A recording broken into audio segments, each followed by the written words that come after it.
Today on Roll for Crit, it's our review of the new card game King of 12 from Lucky Duck Games. In this one, you're trying to become the new ruler of the Kingdom of 12 using a set of character cards and a magical orb that is represented in game by a 12-sided die. In this game, your goal is to win 2 rounds, and you win a round by scoring the most points in a round.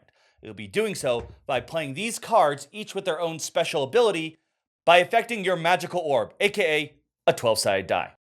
A round starts with each player rolling their die, which will give them a starting value. Then, each player will secretly play one card. After everyone has played their card, you will flip and reveal. Now, if there are any duplicates, they cancel each other out, meaning you will not be able to use their power. After you make sure that there are any cancellations, you will do any effects. For example, the sorcerer manipulates the die. This case probably doesn't want to change it too much. You'll then total up values and try to see who has the highest result. So right now we have two 12s, and since they are the same, they cancel out. That leaves only these two players. Don't forget, sometimes there are temporary value changes that this adds 7 for that round. It does not manipulate it like the sorcerer. So in this case, this person has 8 versus 5. They have first because these two canceled, so they get 2 points. This person gets 1. All other cards are then removed face down, and play continues until there's only one card left in a player's hand or someone scores 8 points. All players will be playing with the same set of 7 cards, and that is always going to include the knight, but the other 6 are up to you. They could be randomly drawn, or everyone could agree beforehand what they want to use, as long as every player has the same set. The knight's ability makes it so that the lowest value die is the winner for that round rather than the highest value, so that can really change things up. And then there are a variety of other effects that are possible amongst the other ones. You'll notice that some of them have a symbol of the blue die at the top. That means those are the ones that allow you to directly affect the die, either by flipping it or rotating it or even re-rolling it completely. Then there are some cards that are a little simpler, like the Parasite and the Machine. They'll simply either add or subtract to the die's total value, so you just need to keep that in your head. You don't actually physically do it, because if you have a 12, you could still add to that and theoretically have a higher value than the die allows. Then there are some cards with more complicated effects, like the Merchants, which have players passing their die to the next player next to them, so you don't know what you're going to get. Or the Lady, which cancels all other cards, but if multiple ladies are played, that can result in one player being able to steal points from someone else. So there are a lot of different possible effects in play. Depending on which sets of cards you have, you're really going to need to think about what the other players are potentially going to do. If you successfully win a round, you will choose one of your 7 cards to place face down underneath your die. You're not going to have it in the future, and now rounds are going to be a little bit shorter because it will end when one player only has 1 card left in hand. And if you manage to win twice, you have won the game. This game is all about trying to predict your opponents and what cards they're going to play, and maybe trying to remember what cards they already have played. But in the end, for me, especially when you hit that higher play count, almost just like, I'm just going to play something and hope for the best. Yeah, there definitely is a little bit of that, especially at the start of the round when everyone has their full set of cards. And I think this is one of those games, which are usually one of some of my favorite kinds of games, are the ones where there's a lot of room for the meta to change, especially within the same group of players playing it more than once, where you can go, I know that person. And when they have the low die, they're always going to start with that knight. So then maybe everyone just plays the knight the first turn to cancel that knight because they know it's coming. And then that player is going to stop playing the knight. And now you got to develop a new kind of a strategy. So I do think there's room, especially, again, repeated plays. You'll start to it depends on how good you are at reading people or knowing your group of friends. But certainly there's a lot of chaos. But as the game goes on, when you're down to like 3 or 4 cards, and this will depend also on how good your memory is, can you figure out, okay, I know that those 4 cards have been played. So what's likely to happen right now? I am not that good at remembering what everyone's played. I'm the reverse. That's the part I liked. Because I know. Oh, I didn't say I didn't like it. I just said I'm bad at it. That helped me because I know that for example, that 3 people played the lady card. So I know I'm the only one who has it, or maybe only one other person has it.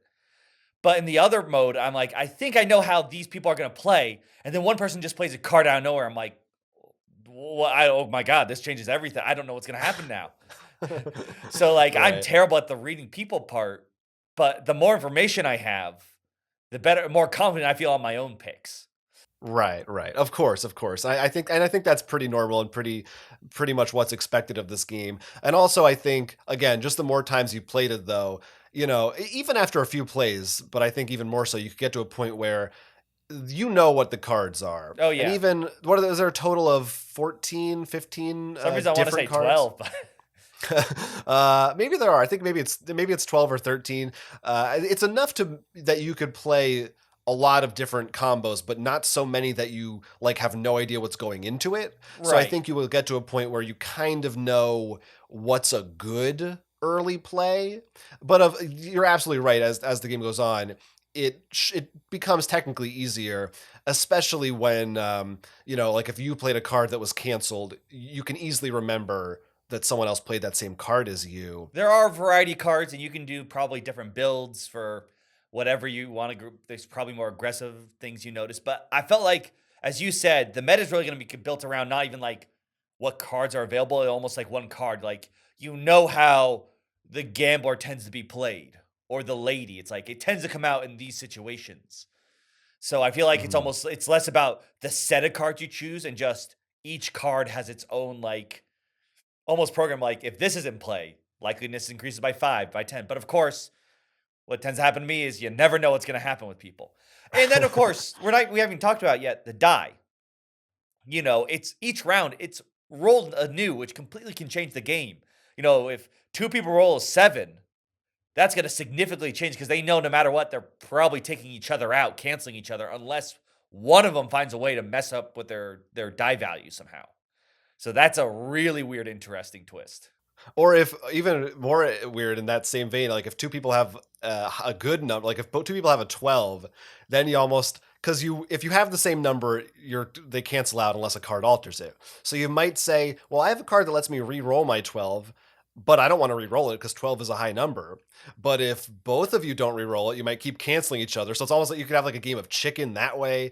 And even, it seems like a high number would be really good, but depending on which cards you have, there's usually a way to reverse that or re-roll it or swap the die. And sometimes you might want a low number. We found in our games, I think that it depends on the cards you have in the mix, You but a don't lot of want times 6 or 7 was what we it's decided. it seems like a high or a low are pretty good and give you more room to maneuver. But there is the card, I think it's the sorcerer, that lets you switch to any of the 5 faces adjacent, which also still could be good for a middle number. So it's interesting how it uses the die, but it's not the be all end all of your number controls your fate that round. Then there's the other wrinkle that gets added to it, which is if you win a round, you lose one of your cards. You choose which one you're going to put away, but nobody else knows what it is. So that's really the only way in this game for other people to be a little bit unsure of what you have in hand, because if you can remember all you want what cards they've played, but if you don't know they got rid of that one yet, you think it might still be in there, it keeps you a little bit on your toes. I don't know that it's like it doesn't feel also like that's a No, punishment. I was gonna say it's actually, I think, a big boon for the winner because one, as you said, it helps play some mind games, which we saw in our own games. Like there's one time I decided to remove the knight, which rewards lower value instead of higher, and then the other player's like, "You didn't play the knight this round?" I was like, "Nope." Right. So Right. that tricked them up. And then, of course, the other big thing is the rounds end either as someone hits 8 points or someone only has one card left in hand. So you make the rounds go quicker, which at least to me usually tend to be in the winner's favor because the other players, especially me, might get tripped up thinking they have an extra round to get points. So Right. overall, I do think it is helpful. Like you might sound like you get less options, but in this case, I think less is better. Yeah, and it's always seemed like there's usually at least one card in your hand that you're kind of like, That doesn't seem like the best with this combination right now. Or I never felt like, oh man, but I love all these cards so much that it's gonna kill me to lose it. It always seemed like it was okay. And the game's pretty quick. You only need 2 wins before it is over. I suppose you could play to more if you wanted to, and I don't know, go crazy with later Now, rounds. I just imagine someone removing like half their hand so they only have 3 cards. It could be interesting, and I mean, there's certainly room here for expansions to add in just more sets or maybe even variants where you have more cards. I mean, with this one, I guess if you really wanted to, I'm just making stuff up now. You could play with like 10 cards instead of 7 just for a longer game and more confusing game potentially, and maybe that would be interesting. There's room for different things they could do here. Like I said, there's a relatively small number of individual cards in this set, so I definitely think there's more they can do with different ways to alter your die and swap things and mess up with other people. Crits and misses for King of 12. Crits. In this game, every player has the exact same hand of cards, but how you play them and when you choose to play them makes a big difference, creates for some fun deduction and guessing games. Keeping track of what cards people have played and being able to guess what options they have can lead to very rewarding outcomes. Each card feels unique enough that even if you are playing with some of the same ones, there are a bunch of different mixes you can put together that will change the tone and feeling of the game. And it's interesting to watch the meta evolve as you play over and over again with different groups of people. Including certain cards can completely change how people will play, whether they know it's easy for cards to get canceled or even for their own dice to be swapped. Misses. This game definitely plays better with more than 2 players, even though the box says you can. In fact, some cards are pretty much duplicates or irrelevant if you're only playing with 2 people. It works all right with 2, and you can change the cards out so that you have the ones that fit best for that player count. But really, if you don't have at least 3 to work with here, it's not worth playing. We felt that the tempo of strategy throughout the game shifted in weird ways and felt a little incongruent. Early on in a round, it feels a bit more luck dependent and trying to hope that whatever card you played is able to go through. Then near the end, it may feel like it's a foregone conclusion on who's going to win. There will be some rounds where, depending on how players are doing, how many points everyone has, you can just look around and know which cards everyone's got, who's going to win that round, and it does feel a little bit like you're just going through the motions, even though you know what's going to happen. Following up on that last miss, I think each of us, we found, sort of had different parts of the game that we didn't love as much. You found the beginning a little too luck heavy. I found the endings of the round to feel a little bit like there just sometimes wasn't that much that you could do to prevent people from winning or get yourself ahead. But that being said, the thing about this game is that it's very, very quick. And so neither of those things really bothered me that much and don't take away from the game too much, because even when there's like that one turn that's like, oh, I know who's going to win, what's the point of playing a card? It takes 6 seconds to get through that round. So for what this game is going for, I think it's kind of a great, perfect little filler game. To me, it feels like it fits in the same grouping that Love Letter does. It's that style. If you like that kind of deduction, trying to figure out what cards people have played, different from that, but I think same category. And I love those kinds of games. Super small, easy to teach. I think this one does a pretty good job with it. I think, as you said earlier, one of the reasons why they don't have those rules of using all the cards or, keep playing past 2 wins is because it keeps it in that sweet spot of time for this kind of game. And because I think that's also why, for me, it could still see those foregone conclusions usually, or at the very least, it would require like a lot of right plays from everyone. Didn't bother me too much. And honestly, that early part only became a weird issue for me. There's so many rounds where I'd be like, all right, I'll play this card early on and it's fine. And the same person kept playing the card that, as far as I know, didn't help them either. But it hurt me too.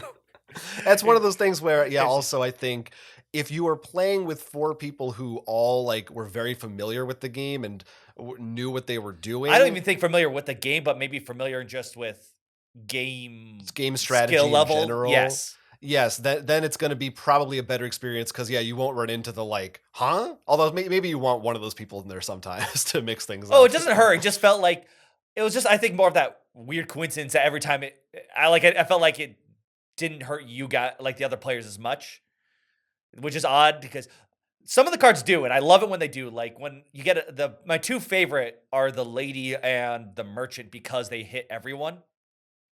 And usually that makes everyone have to think, okay, how's this work out now? This is rotating here and here. And those are, I think, when the game has its the best rounds. Or then when we have to take like a good few seconds to calculate who wins. It's not just, oh, he played the 12 power one. Right. Yeah, I loved it. I had a lot of fun playing it. I think if you got a group and you're looking for something like this that's quick and Oh, yeah. easy, it's worth picking up for sure. I And recommend it. like you said, I think it has plenty of room to grow with some cool new fun cards that can really switch up the meta. And of course, just make everyone scratch their heads like, are they going to play the king now? I don't know.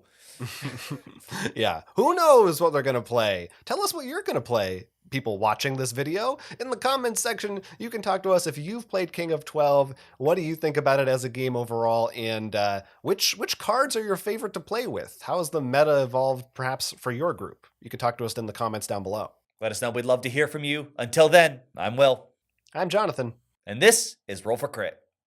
Hey there, thank you so much for watching our video. Please, if you can, hit that like and subscribe. It really helps out a lot. And check out our Patreon. There we have a lot of cool stuff, including a Discord and a second part to our podcast. If you just want to hear the free one, don't worry. You can check out our board game podcast, which releases weekly, in the links down below.